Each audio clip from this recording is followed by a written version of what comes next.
সুপ্রিয় দর্শক, দৈনিক খবরের কাগজের গুরুত্বপূর্ণ খবর নিয়ে আজকের আয়োজন। দেখতে পাচ্ছেন আমার সামনে যেই পত্রিকাটি রয়েছে কালের কণ্ঠ। আজ 10 সেপ্টেম্বর 2024, 26 ভাদ্র 1431, 6 রবিউল আউয়াল 1446।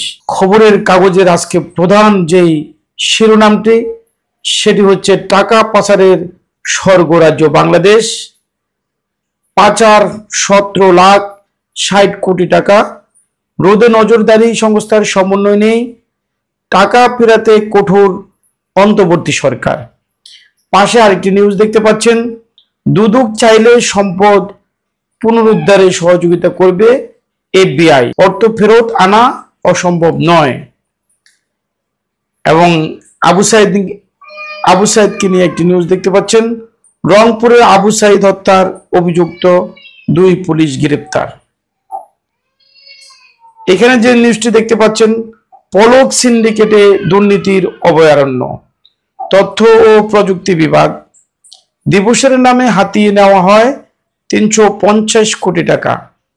বাজেটের বাস্তবায়নে সিন্ডিকেটের ছিল সাগর ছড়ি।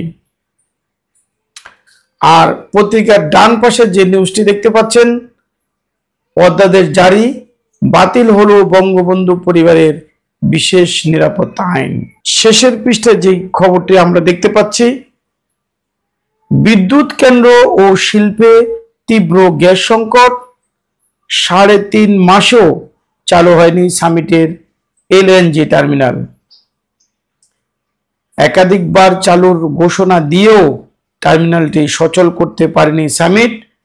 বন্ধ সময়ের জন্য ক্যাপাসিটি সার্জ বাবদ সামিট গ্রুপের 270 কোটি টাকা দাবি। বিদ্যুতের বকেয়া পরিশোধের তাগিদ আদানি গ্রুপের।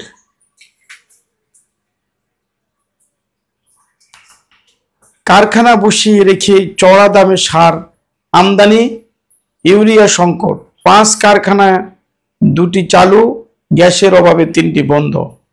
ক্ষতিগ্রস্ত হচ্ছেন কৃষক, ভর্তুকি দিতে হচ্ছে সরকারকে।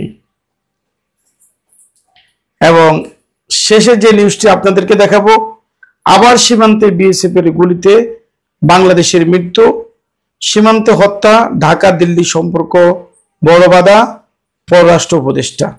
পরপর 2টি হত্যাকাণ্ড, কিছুদিন আগে স্বর্ণা দাস একটি মেয়ে এবং একেবারে অল্প সময়ের ব্যবধানে আরেকটি ছেলেকে গুলি করে হত্যা করেছে